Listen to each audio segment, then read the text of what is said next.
जतमधून उमेदवारी दिल्यामुळे गोपीचंद पडळकरांनी पक्षश्रेष्ठींचे आभार मानले। पडळकर समर्थकांनी फटाक्यांची आतिषबाजी करत जल्लोष केलाय। दरम्यान जतमध्ये विकासाचं राजकारण करू असा विश्वास पडळकरांनी व्यक्त केलाय। की माझ्यासारख्या एका सामान्य कार्यकर्त्याला जत विधानसभा मतदारसंघाची भारतीय जनता पार्टीची विधानसभेची उमेदवारी घोषित केलेली आहे।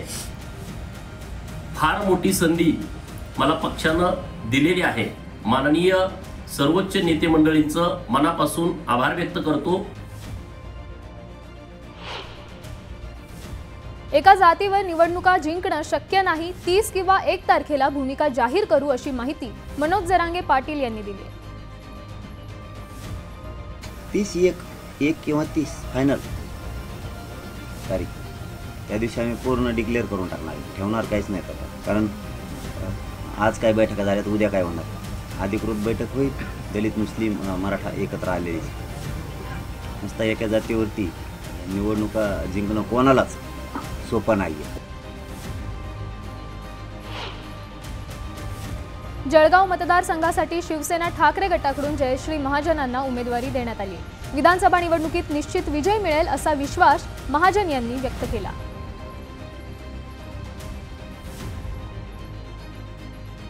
जळगाव शहरात स्टँडिंग आमदार 2 वेळेला त्यांना संधी दिल्यानंतर त्यांच्या विरोधात एका महिलेला संधी दिली, ही खरं तर माझ्यासाठी खूप मोठी गोष्ट आहे। महाविकास आघाडीची एका महिलेला संधी दिल्याबद्दल मी मनपूर्वक आभार व्यक्त करते। जळगाव शहराचा इतिहास राहिलेला आहे की ज्यांनी महिलेला संधी दिली त्याला आमदारापासून तर राष्ट्रपती पदापर्यंत या जळगाव शहराने पोहोचवलं आहे। कैलास गोरंट्याल यांना जालन्यातून उमेदवारी जाहीर होताच त्यांनी पक्षश्रेष्ठींचे आभार मानले। तसंच विकासाच्या मुद्द्यावर निवडणूक लढणार अशी प्रतिक्रिया गोरंट्याल यांनी दिली। सर्वांचं मी मनापासून धन्यवाद व्यक्त करतो। 6व्यांदा मला हा काँग्रेस पार्टीचं तिकीट भेटतं आणि तिकीट दिल्याबद्दल जालन्याकरांच्या वतीने मी त्यांना धन्यवाद देतो। माझ्या विकासाच्या बरोबर आपण इलेक्शन लढणार आहे। तुम्हाला माहिती आहे की जालन्यात पाण्याचा प्रश्न होता, ते आम्ही सोडवलं। पुण्याच्या खडकवासल्यातून राष्ट्रवादी शरद पवार पक्षाकडून सचिन दोंडकेंना उमेदवारी जाहीर करण्यात आली। काहीही झालं तरी निवडणूक जिंकणारच असा दावा त्यांनी केलाय।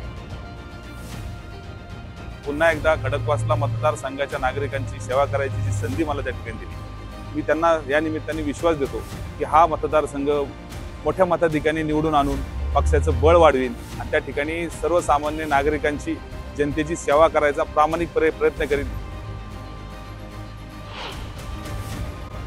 बातमी समोर येते। काँग्रेसची तिसरी यादी जाहीर करण्यात आली आहे। तिसऱ्या यादीत 16 उमेदवारांचा समावेश आहे। अंधेरी पश्चिम मधून सचिन सावंतांना उमेदवारी देण्यात आली आहे। माणिकराव ठाकरेंना दिग्रस मधून उमेदवारी देण्यात आली आहे, तर अंधेरी पश्चिम मधून सचिन सावंतांना उमेदवारी जाहीर करण्यात आली आहे। काँग्रेसच्या तिसऱ्या यादीत 16 उमेदवारांचा समावेश करण्यात आला आहे। आताच्या घडीची मोठी बातमी आहे। या संदर्भात अधिकची माहिती देण्यासाठी प्रणाली कापसे आपल्या प्रतिनिधी आपल्या सोबत आहेत। प्रणाली, अधिकची काय माहिती द्याल याबाबत? या 2 जागांव्यतिरिक्त आणखी एक जागा महत्त्वाची आहे जिच्याकडे आपण लक्ष वेधलं पाहिजे। या तिसऱ्या यादीमध्ये वांद्रे पश्चिम इथून आसिफ झकेरिया यांना उमेदवारी देण्यात आलेली आहे। या जागेवरून प्रिया दत्त उमेदवारी लढतील अशा संदर्भातल्या चर्चा होत्या। प्रिया दत्त यांना काँग्रेस पक्षाच्या वतीने विनंती सुद्धा करण्यात आलेली होती, परंतु आता यादी जाहीर झाल्यानंतर मात्र या ठिकाणून आपण पाहतो आसिफ झकेरिया यांचं नाव समोर येत आहे। याचा अर्थ आमदार आशिष शेलार यांचा हा मतदारसंघ आहे जिथून ते गेले 2 वेळा जिंकून आलेले आहेत। तिसऱ्यांदा आशिष शेलार यांना उमेदवारी देण्यात आलेली आहे आणि त्यांनी काल अर्ज सुद्धा भरलेला आहे, आपण बघितलाय। परंतु आता त्यांचा सामना हा प्रिया दत्त ऐवजी आसिफ झकेरिया यांच्याशी होणार आहे आणि मुंबईच्या दृष्टीनं ही एक अतिशय महत्त्वाची लढत मानावी लागेल। सचिन सावंत जे की वांद्रे ईस्ट मधनं प्रयत्न करत होते की त्यांना उमेदवारी द्यावी, परंतु शिवसेना उभाटा यांनी मात्र त्या ठिकाणून वरुण सरदेसाई यांना उमेदवारी दिल्यामुळे सचिन सावंत कुठेतरी नाराज झाले होते। या सचिन सावंतांची नाराजी दूर करण्यासाठी त्यांना अंधेरी पश्चिम इथून उमेदवारी देण्यात आलेली आपल्याला बघायला मिळते आणि आता त्यामुळे त्यांचा सामना हा भाजपच्या उमेदवाराशी या ठिकाणी होताना आपल्याला बघायला मिळणार आहे। तर दिग्रजमध्ये माणिकराव ठाकरे यांना संधी देण्यात आलेली आहे काँग्रेसच्या वतीनं आणि त्यामुळे शिवसेनेचे मंत्री यांच्या समोर आता माणिकराव ठाकरे यांचं एक मोठं आव्हान पुढे असणार आहे। त्यामुळे शिवसेनेच्या उमेदवारांचा पाडाव हा माणिकराव ठाकरे करतात का हे बघणं महत्त्वाचं ठरणार आहे। नक्कीच धन्यवाद तुम्ही दिलेल्या या सविस्तर माहितीसाठी। आत्ताची मोठी बातमी आहे, आपण उमेदवारांची नावं पाहण्याचा प्रयत्न करूयात। अंधेरी पश्चिम मधून सचिन सावंत यांना उमेदवारी देण्यात आली आहे। दिग्रसमधून माणिकराव ठाकरे, खामगावमधून राणा सनदा यांना उमेदवारी देण्यात आली आहे, तर मेळघाटमधून डॉक्टर हेमंत चिमोटे यांना उमेदवारी देण्यात आली आहे। गडचिरोलीतून मनोहर पोरटी हे उमेदवार आहेत, तर नांदेड दक्षिणमधून मोहनराव अंबाडे हे उमेदवार असतील। काँग्रेसमधून उमेदवारी मिळालेल्या उमेदवारांची यादी सध्या आपण पाहतोय। मुखेडमधून हेमंतराव पाटील यांना उमेदवारी देण्यात आली आहे। माळेगाव मध्यमधून इजाज बेग हे उमेदवार आहेत। चांदवडमधून शिरीष कुमार कोतवाल यांना उमेदवारी देण्यात आली आहे। आताची महत्त्वाची बातमी आहे, काँग्रेसमधून 16 उमेदवारांना उमेदवारी देण्यात 16 उमेदवारांचा समावेश आहे या यादीमध्ये। दिग्रसमधून माणिकराव ठाकरे यांना उमेदवारी देण्यात आली आहे। नांदेड दक्षिणमधून मोहनराव अंबाडे हे उमेदवार आहेत। गडचिरोलीमधून मनोहर पोरोटी यांना उमेदवारी देण्यात आली आहे। काँग्रेसची तिसरी यादी आपण पाहतोय, या यादीत 16 उमेदवारांचा समावेश आहे। अंधेरी पश्चिममधून सचिन सावंतांना उमेदवारी देण्यात आली आहे। गेल्या अनेक दिवसांपासून आपण काँग्रेस आणि उभाटा शिवसेना यामधला वाद पाहत होतो आणि आता अखेर उमेदवार जाहीर करण्यात आलेत। नांदेड दक्षिणमधून मोहनराव अंबाडे यांना उमेदवारी देण्यात आली आहे। देगलूरमधून निवृत्तीराव कांबळे। या संदर्भात अधिक माहिती देण्यासाठी प्रणाली कापसे आपल्या प्रतिनिधी आपल्या सोबत आहेत। प्रणाली, अधिकची काय माहिती द्याल? आपण बघतोय की 16 जणांची या ठिकाणी जाहीर करण्यात आलेली आहे। अंधेरी पश्चिम मधून सचिन सावंत, दिग्रजमधून माणिक ठाकरे, खामगावमधून राणा सनदा, मेळघाटमधून हेमंत चिमोटे, या सगळ्या जागा अशा आहेत ज्या जागांना घेऊन कुठेतरी वाद सुरू होता आणि त्यामुळे या जागा कोणाच्या वाट्याला जातील अशी चर्चा सातत्यानं बघायला मिळत होती। काँग्रेसनं आतापर्यंत समजा आपण मुंबईचा विचार केला तर मुंबईतल्या केवळ 4 जागा या घोषित करण्यात आलेल्या होत्या आणि आता त्याच्यामध्ये आणखी 3 जागांची भर पडताना आपल्याला बघायला मिळते। मग ती अंधेरी पश्चिम असेल किंवा वांद्रे पश्चिम असेल, या जागांची भर आता याच्यामध्ये पडताना दिसती आहे।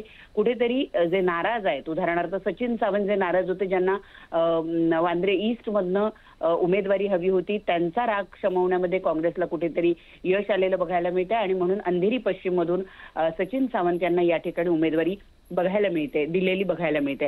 तर माणिकराव ठाकरे जुने जाणते काँग्रेसचे नेते आहेत, काँग्रेसचे प्रदेशाध्यक्ष सुद्धा राहिलेले आहेत, परंतु गेल्या काही कालावधीमध्ये त्यांचं नेतृत्व मागे पडतंय की काय अशी शंका जेव्हा निर्माण व्हायला लागली होती, तेव्हा आपण पाहतोय की शिवसेनेच्या मंत्र्यांच्या समोर वादग्रस्त मंत्री जे आहेत संजय बनसोडे, त्यांच्या विरोधात आपण या ठिकाणी पाहतोय की माणिकराव ठाकरे यांना उमेदवारी देण्यात आलेली आहे। तर वांद्रे पश्चिम जो की भाजपचे मुंबईचे अध्यक्ष आशिष शेलार यांचा मतदारसंघ आहे, या मतदारसंघातून काँग्रेसनं आसिफ जकारिया यांना उमेदवारी देण्यात आलेली आहे।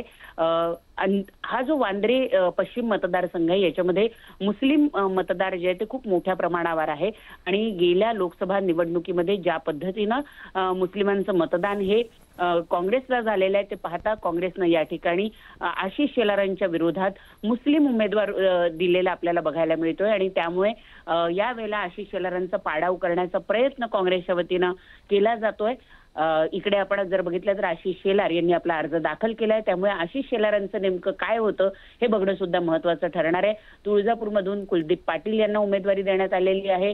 मुखेडमधनं हेमंतराव पाटील यांना उमेदवारी मिळाली आहे। माळेगाव मध्यमधून इजाज बेग यांना उमेदवारी देण्यात आलेली आहे। हे असे काही मतदारसंघ आहे ज्या ठिकाणी वाद होते आणि त्यामुळे आता आपण पाहतोय की आज राष्ट्रवादी काँग्रेस पक्ष असेल किंवा काँग्रेस पक्ष असेल यांनी आपल्या पुढच्या उमेदवारी ज्या आहेत त्या जाहीर केलेल्या आहे, कारण आता 2 दिवस उरलेले आहेत। नक्कीच धन्यवाद तुम्ही दिलेल्या या सविस्तर माहितीसाठी.